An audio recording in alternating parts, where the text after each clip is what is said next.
Welcome to the Lean Blog Podcast. Visit our website at www.leanblog.org. Now, here's your host, Mark Graban. Hi, this is Mark Graban from the Lean Blog. Thanks for joining us today. This is the second part of my discussion with Dr. Jeffrey Leiker. Last time we talked about how companies struggle with implementing the Toyota production system. Dr. Leiker commented that, at least among auto suppliers, that, quote, well over 90% are talking about it. Almost all of them have done something. But the number that have deeply implemented TPS is below 2%. Well, today we're going to talk about lean healthcare, new applications of the Toyota production system in hospital settings. Even if you don't work in healthcare, I hope this podcast will be of interest. I think manufacturers have the opportunity to learn about how hospitals are implementing the culture of TPS, not just the tools. And as somebody who works in healthcare, I hope that that's something that's going to help the healthcare world and the hospitals be more successful, relatively speaking, than the manufacturing world has been. I want to change directions a little bit, since this is an area I've been working in and the past year and have a lot of interest in. Is this notion of lean healthcare? What your thoughts are on that?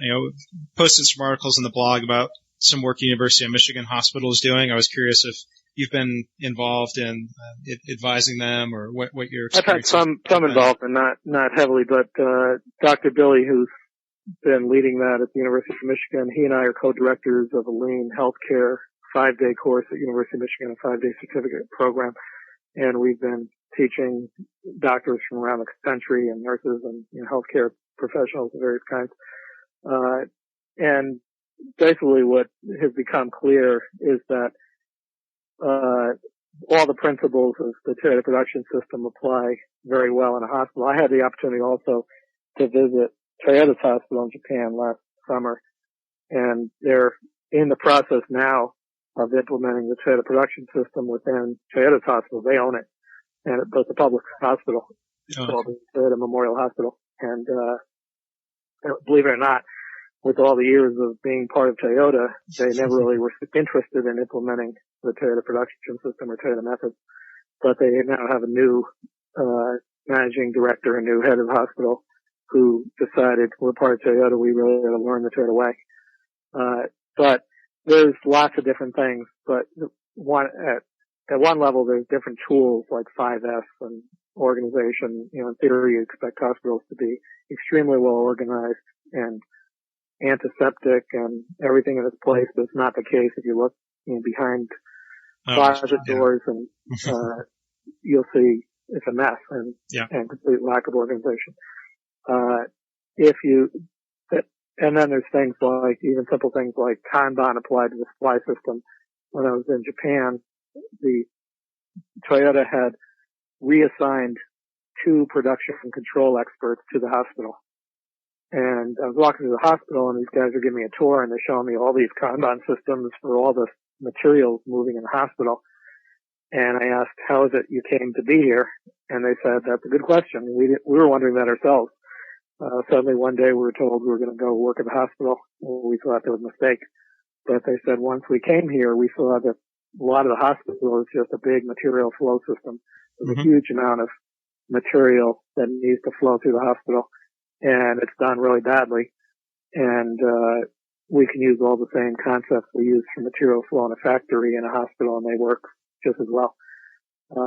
Another way of looking at it is in terms of value streams. And you look at patient value streams, patients coming in, they want to be served, and they go through a whole series of processes, and then they come out the end and they're let go and sent home.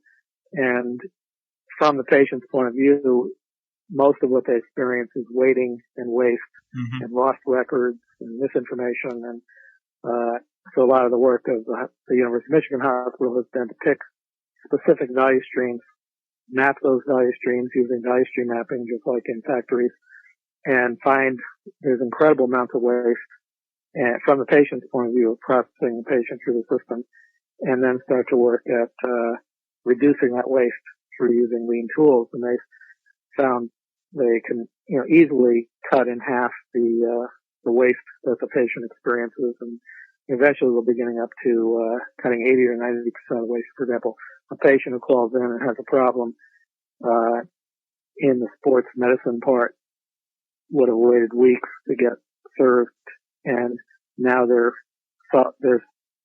serving almost all these patients within 24 hours. That sort of thing is becoming very common. And hospitals around the country are now picking up on this. We also did work with the American Heart Association, and you think, well, they're a healthcare organization, and therefore the same lean manufacturing tools would apply to them. And in fact, their conclusion was, we're not really servicing patients. What we're doing is we're developing products. We're trying to get out information about heart disease, and we develop products to do that. They're training products, they're information products, they're internet web-based products. So they were looking more at the Toyota Product Development System as a model. We did a Toyota Product Development System course for them. And they found looking at themselves as a product development organization was more useful than looking at themselves as a manufacturing organization. Yeah, because I'm sure if as some manufacturers might struggle if healthcare organizations are looking at Toyota and trying to copy specific tools, that they might be more likely to fail. You know, nobody's suggesting putting an operating table on a moving line, and you know. Oh yeah, well they're seeing worse like than that. Yeah, the doctors are imagining that they're going to have standardized work, and they're going to be told what to reach. You know, this second reach for this, this second reach for that, this second, following procedures like they're set in stone, and they see that the patient needs something different, but they're not allowed to do it because they have to follow the standardized procedure. So they have all these strange visions of what this is about. And what it's really about, again, is becoming a learning organization and understanding, looking at your processes to understand where there's waste and how you can eliminate variability so that you can better serve your customers. That's really what it's about. It's not about trying to make yourself look like an assembly line. And, you know, the healthcare people I've worked with, you know, I give them a lot of credit for being open-minded and not falling back on saying, well, we're different. You know, it seems like even in the manufacturing world, people tend to say, well, we're not auto assembly, or we're not the auto industry, or we're not, you know, they come up with so many excuses of why they're different, but it seems like the power of lean is that the principles and the concepts at the right level can be applied just about anywhere. Yeah, we've certainly seen that. I mean, the healthcare, you know, one thing nice about it is that you have very highly educated professionals who are constantly learning, so they tend to be very open to learning. And if you could show them, if they fear that what you're trying to do is impose some recipe on them that doesn't fit, they're going to resist. If you can, they tend to be very open to thinking in terms of principles because that's what they're used to. So they thinking in terms of tools and principles that need to be creatively applied to solve problems is something they do every day. So they're very open to that. Yeah, we hear the complaint, you know, this isn't assembly line medicine, and I think I try to remind people that, you know, there's something like there's sort of this pejorative term about assembly lines, or I think people picture, you know, old, non-lean, you know, problematic, poor quality type production lines, and I always emphasize it. Yeah, it's not about turning this into a mindless, repetitive process, not at all, but, you know, learning good lessons from good lean assembly plants. Right. Yeah. Well, I think that as you're kind of implying, people also oversimplify the assembly line. The assembly line process is not a mechanical process that you turn on and the cars just crank off the end of the line and everything runs smoothly as a big, well-oiled machine. The assembly line is a bunch of people doing a bunch of pretty complicated tasks and seeing problems and needing to solve those problems. And collectively, through all these people, trying to build this thing together and solve these problems and coordinate all their efforts, you know, something comes out the end. But to get really good quality, everybody has to be a problem solver. And that's what Toyota's tried to do, is to mechanize the routine tasks to then free up people to solve the problems, the deviations. And there's always deviations. Assembly plants are extremely dynamic places where there's just problems going on every place. And if you look at one of the things, beauty of the Andon system is that, you pull the cord and music comes on and lights go on and that says, I need help. You've surfaced the problem, and that's what Toyota wants to do. In a Toyota plant, there's music playing every place all the time. There's lights going on all the time. You think they must be the worst assembly plant in the world because of all the problems they have. And the only difference between them and another plant is that they're calling attention to their problems. And they're fixing them, And probably fixing the root cause instead of just putting the fire out. So they're getting better every day, whereas the other plants that aren't calling attention to the problem are not getting any better. And that's the one message that seems to resonate really well. It's been a lot written. Stephen Spear has written a lot about workarounds in healthcare, and certainly see that all the time where a problem pops up. A tube of blood is missing, and kind of the default problem-solving process has always been, well, find the tube of blood, and then when it's found, the problem solved, and then something comes up missing a couple days later, and learning those problem-solving approaches to start challenging, what if we never had a missing tube because we fixed the reasons that they're lost? You see the light bulbs go off, and the change in people's thinking processes seems to drive a lot of the improvement more so than things that you might think of as more traditional lean tools like 5S. Right.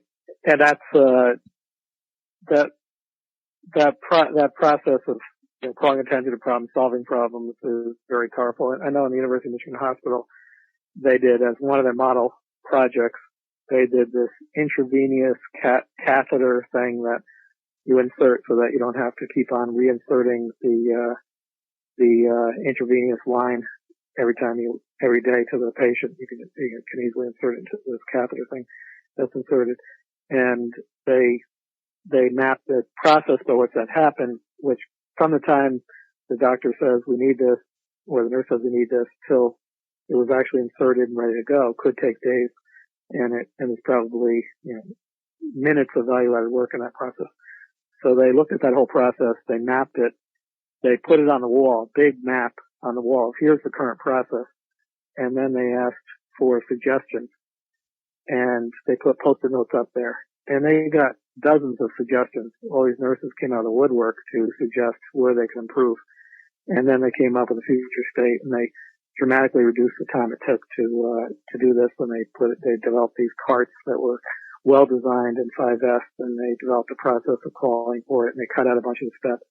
But just the fact that they had the process visible on a wall, and then they asked for suggestions, people just loved making those suggestions. They got excited. So obviously they have the ideas, they have the knowledge, but they didn't have a vehicle to share that knowledge.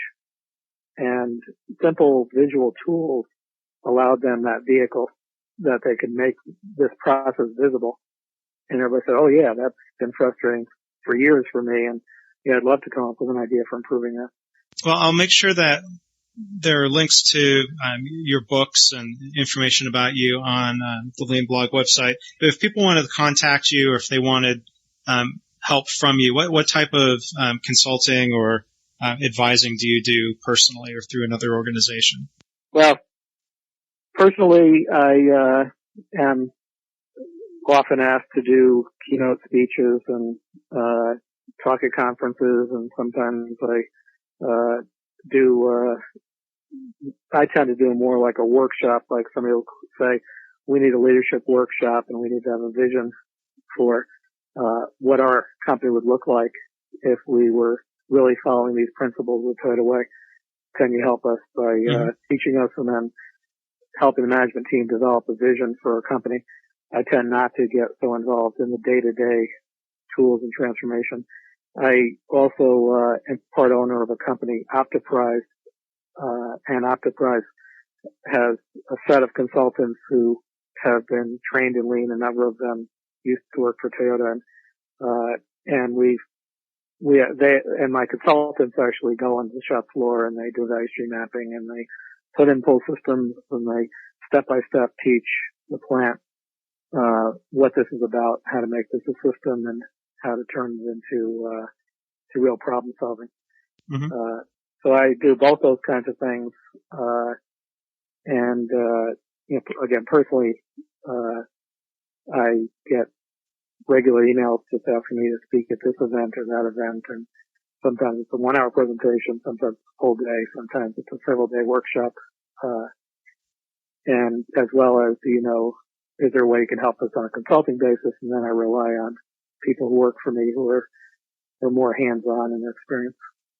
One other question, I'm looking at my copy of the Toyota Way sitting here. Is there a follow-up coming? I know there's the Toyota Way Fieldbook that was out. Is there another book in the future? Well, the Toyota Product Development System actually came out about 2 months ago. Oh, that's through okay. Productivity Press. That's what Jim Morgan was one of my PhD students, and it's Morgan and Leiker. So that's out now. You can see it at Amazon.com. Currently, what I'm working on with Dave Meier, who wrote the Toyota Way Fieldbook with me, we're working on finishing up a book called Toyota Talent, and it's about how Toyota develops their people. And what we are doing is we're going to write a series of books that get into more depth about each of the P's that we can learn more about, for example, developing lean processes and developing people and problem solving. So we're going to have whole books on each of those things. And what we're working on now is the developing people book, and that is due to the publisher by the end of September. And that takes them about 6 months to get it out. In the future, you might work on lean publishing to help them reduce their time to get the books out. Terrible. I tried. I've given them. They haven't paid me to consult for them, but I give them unpaid free advice that they mostly ignore. Well, I'm glad that hasn't discouraged you from writing more books. So. Okay. Well, again, I appreciate you joining us here on the podcast. I really do appreciate your time and your insights here on the Toyota production system. Great. Enjoyed it. Bye-bye. Well, again, I want to thank Dr. Leiker for being here on the Lean Blog podcast. Again, the second of a two-part discussion. You can find earlier podcasts, the first part with Dr. Leiker and the first two with Norman Bodek by going to leanpodcast.org, or you can find links to the podcast on leanblog.org, the main Lean Blog website.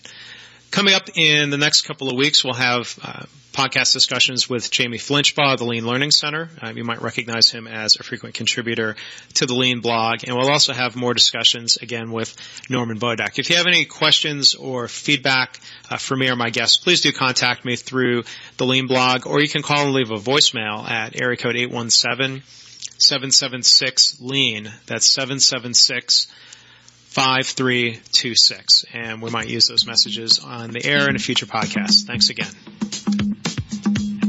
Thanks for listening. This has been the Lean Blog Podcast.